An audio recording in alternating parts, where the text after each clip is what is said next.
En los vídeos anteriores hemos analizado un conjunto de datos de forma separada. Quiero decir, habitualmente lo que hacemos es conseguir estos datos a través, por ejemplo, de una encuesta y de cada persona pues medimos varias variables y cada una de ellas las analizamos por separado. Es decir, hacemos una tabla de frecuencias y un cálculo de parámetros de cada una de ellas por separado. Pero a veces es interesante ver si una variable y otra están relacionadas. Para esto lo que tenemos que hacer es justamente no separar estos datos. Por ejemplo,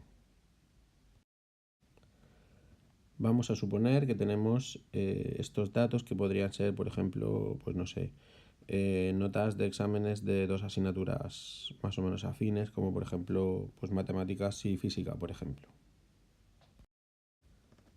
A una de estas notas, a una de estas variables la llamo x y a la otra pues la llamo y. Recuerdo que estaría el nombre de las variables. Y aquí tenemos representadas por columnas los datos de cada individuo. Es decir, esta persona de aquí tiene un 5 en la nota de matemáticas y un 4 en la nota de física. Esta persona de aquí tiene un 7 en la nota de matemáticas y un 6 en la de física. Y de esta forma, pues el resto. Lo que vamos a hacer es estos pares de datos no los vamos a separar. ¿De acuerdo? De esta forma es como vamos a poder ver si hay relación o no hay relación entre estas variables. Es decir, no vamos a hacer una tabla para una variable y otra tabla para otra variable, sino que vamos a ver cómo confeccionar las tablas de frecuencias utilizando los datos pareados de esta forma. En primer lugar, comentar que esto sería una estadística bidimensional, justamente porque tenemos datos de dos variables, y una forma de representarlos sería esto. Ahora las gráficas no pueden ser igual que las que hicimos anteriormente con una variable, y ahora, pues por ejemplo, este dato de aquí, este círculo, representaría el individuo que tiene pues un 5 en las x y un 4 en las y. Es decir, ese círculo correspondería con este individuo de aquí. Para cada uno de estos individuos pues tenemos un círculo diferente, ¿no? Esta tabla se podría complicar porque podríamos añadir una frecuencia, es decir, podríamos decir que personas que tienen un 9 en matemáticas y un 7 en física hay una, pero personas que tienen un 6 en matemáticas y un 6 en física pues hay 12. De esta forma, ¿cómo podría cambiar el gráfico anterior? Pues lo podríamos hacer de esta forma. Según la frecuencia de cada dato, pues el círculo es más grande o es más pequeño. Por ejemplo, la frecuencia más alta correspondería justamente con este dato anterior y sería aquí el círculo este más grande. ¿De acuerdo? Para datos que solamente tienen un valor, pues los círculos serían pequeñitos, como por ejemplo este 17. Otra forma de representar estos datos es mediante un gráfico que llamamos gráfico de dispersión, que es justamente dibujar los círculos anteriores, pero pues solamente como puntitos, que sería por ejemplo este gráfico que tenemos aquí. Fijaos que si nuestros datos fueran otros, por ejemplo estos, es otra tabla, pues el gráfico de dispersión sería de esta forma, y si fuera otro ejemplo, pues podría ser por ejemplo de esta otra. Si comparamos estos dos ejemplos, estos dos gráficos de dispersión de dos variables, vemos que en el primero de ellos los datos están todos muy cerca de lo que podría ser una recta. En cambio, en el gráfico de la derecha, que son los datos originales que habíamos presentado aquí, pues parece que también pueden seguir una tendencia, pero está claro que los datos no se aproximan tanto a una recta como en el primer caso. De estos dos gráficos, lo que sí que podemos decir es que cuando la variable x aumenta, cuando una de ellas aumenta, la variable y también. Por eso están dispuestos de esta forma, como siguiendo una línea creciente, ¿no? Tanto uno como el otro. Pero ahora nos interesará cuantificar por qué o cómo podemos ver que unos datos están más juntos o más próximos a una recta y otros pues parece que estén más dispersos. Esto que queremos cuantificar en una variable ya lo hemos visto, se llamaba varianza o la desviación típica que calculábamos a partir de la raíz cuadrada de la varianza. ¿De acuerdo? Aquella medida ya nos daba una idea de si los datos estaban muy próximos a la media o muy separados. Aquí sería una cosa parecida, similar, pero lo que vamos a valorar ahora es si los datos están muy próximos a una línea, a una recta, o, bueno, quizá no están tanto. Sí que pueden seguir una tendencia creciente, lineal en este caso, ahora lo veremos, pero no de forma tan clara como en el ejemplo de la izquierda. Bien, si recordamos, para el cálculo de esta varianza que comentaba anteriormente, de una variable, lo que hacíamos era calcular la media del cuadrado de las distancias de cada valor a la media. O una fórmula análoga que nos resultaba más sencilla de calcular si teníamos la tabla de frecuencia era sumar todos los cuadrados, dividir entre n y restarle el cuadrado de la media. Esto a partir de la tabla de frecuencia será más o menos sencillo. Bueno, para la variable i, veis aquí abajo es exactamente lo mismo, cambiando las letras. Y entonces, ¿cómo podemos calcular ese nuevo parámetro que nos mida esa relación entre dos variables? Pues ahora veréis que es de forma muy similar a cómo hacíamos estas varianzas. Bien, fijaos. La covarianza, a partir de estas fórmulas de aquí, esto sería la media del cuadrado de la distancia de cada valor a su media, pues aquí en vez del cuadrado lo que hacemos es considerarlo como la distancia de cada valor de x a su media por la distancia de cada valor de y a la suya. ¿De acuerdo? En vez de utilizar aquí el cuadrado de xy menos su media es xy por, xy menos la media por y menos su media.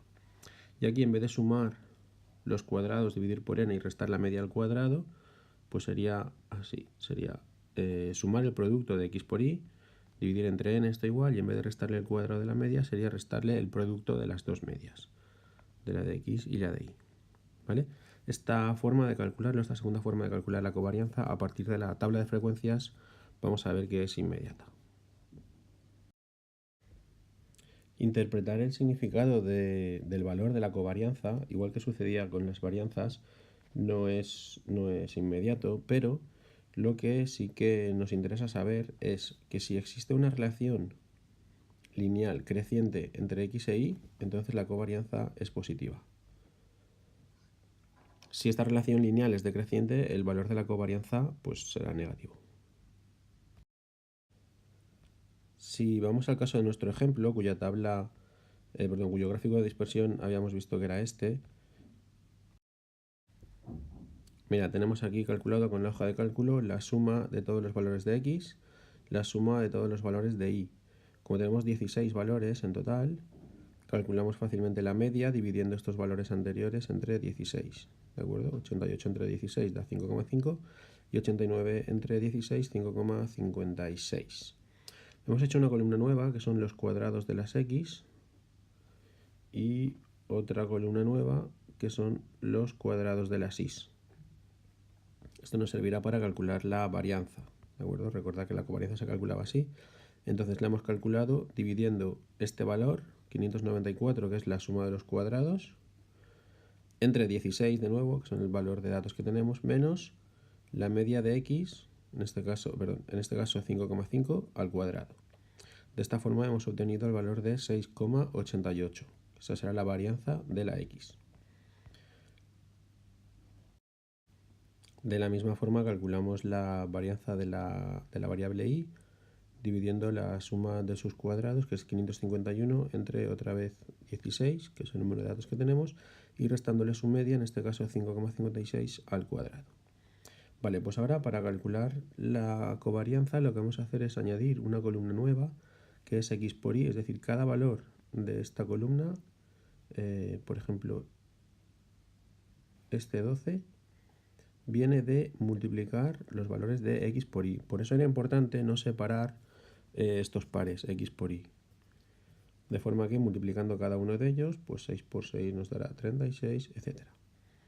550 será la suma de todos estos valores, que sería este numerador.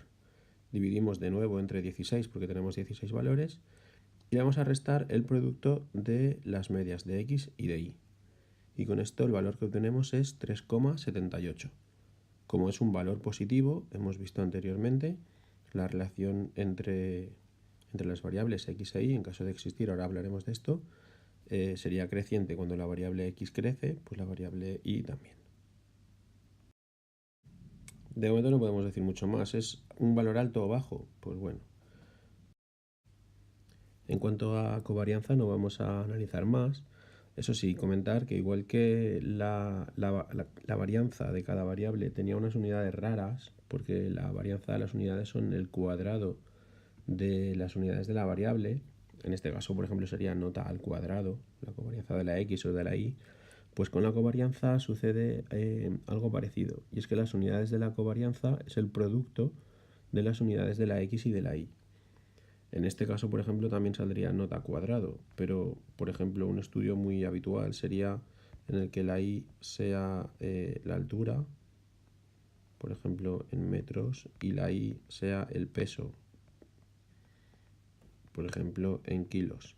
En este caso, la covarianza de la x y la y tendría unas unidades que son metros por kilo. Entonces, una forma de eliminar este factor de las unidades será calcular lo que vamos a llamar coeficiente de correlación. Y este coeficiente de correlación se calcula de esta forma, dividiendo la covarianza que acabamos de calcular entre la desviación típica de la x por la desviación típica de la y. De forma que, como la covarianza tiene las unidades de x por unidades de y y la desviación típica tiene las mismas unidades que la variable, este coeficiente de correlación no tiene unidades.